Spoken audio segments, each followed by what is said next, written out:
Now, how many of you have like a top 4 or 5 list of preferred vendors? Okay, a lot of you do. Some of you don't. And it's not necessary to have them, but those vendors that you've gone to over and over again may be able to provide you with the type of services and cost you're looking for.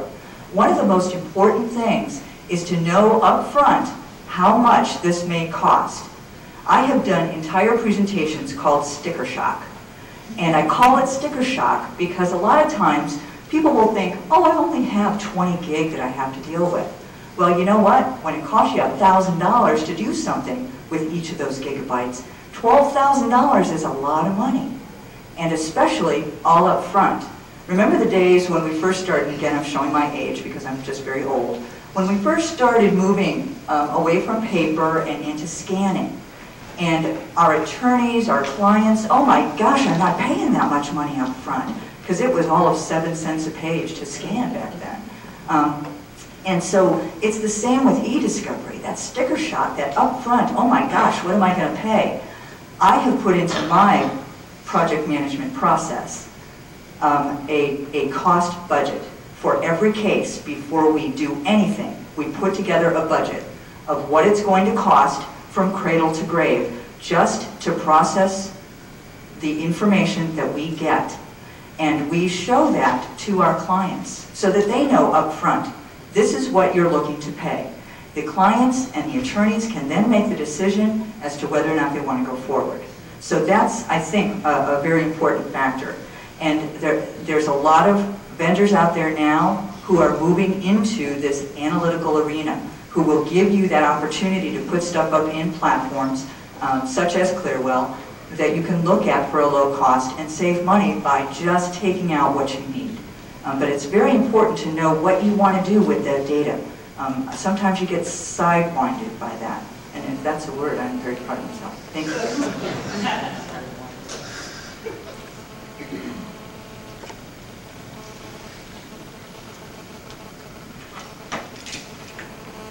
Does anybody have any questions? Yes. If you're preparing the budget up front, what do you put in for what you think you might get from the other side? How do you build that in? The question is, if you're preparing a budget up front, how do you take into account what you may receive from the other side?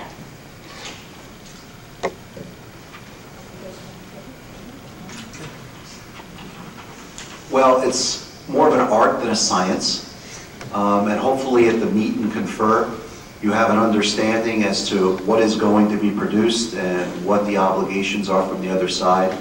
One of the things that I insist that our project managers that we're paid to do is any time that there is any inquiry from any side, the other side knows about it.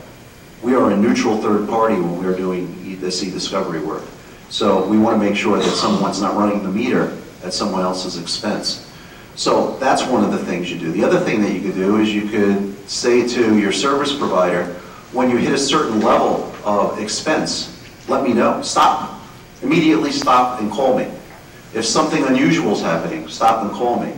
What we're doing now is we're also giving clients the opportunity to have per custodian-based pricing as opposed to a TBD pricing. We tell them this is what it's going to cost you on a per custodian basis. So clients have more predictability.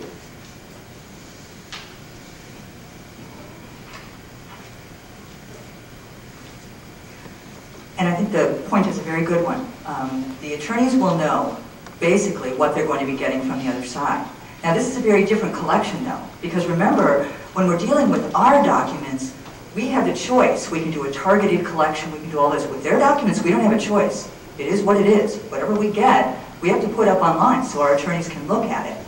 So we use the same numbers that we use for our folks. So say, you know, in the lawsuit that there's opposing counsel is saying, well, they have 8 custodians, or our attorneys, and usually this is how our budgets work, because obviously we don't talk with opposing counsel before we get into the budgeting process. But they say, I know these are their key people. They are going to have at minimum 15 people that I want to collect stuff from. I also want this. So they tell me their demands, what they're telling the other side that they want, and then I basically run their numbers as I would ours. Culling down, they're going to cull down to this. So we know when they go and give us their information, and we take it up and online, it's going to have basically what we project for it. And while it's not an exact science, and I agree, it's more of a crystal ball kind of thing that you think, ooh.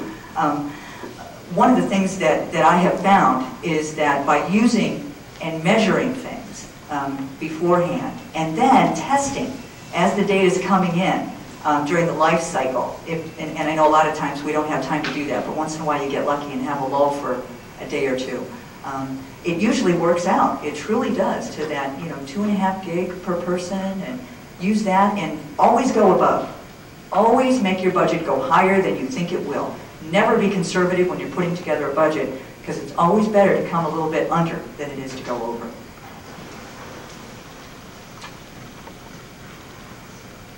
The one last comment I'll make about receiving data from the other side, if you are trying to reduce scope and you're having a targeted production, it might be possible that you don't need to have the online review tool for the attorney review over the long haul. You could do your initial production review online for your own data and then bring your opposing data and your data into a locally hosted database in your internal systems, and that might be a more affordable way to do the review.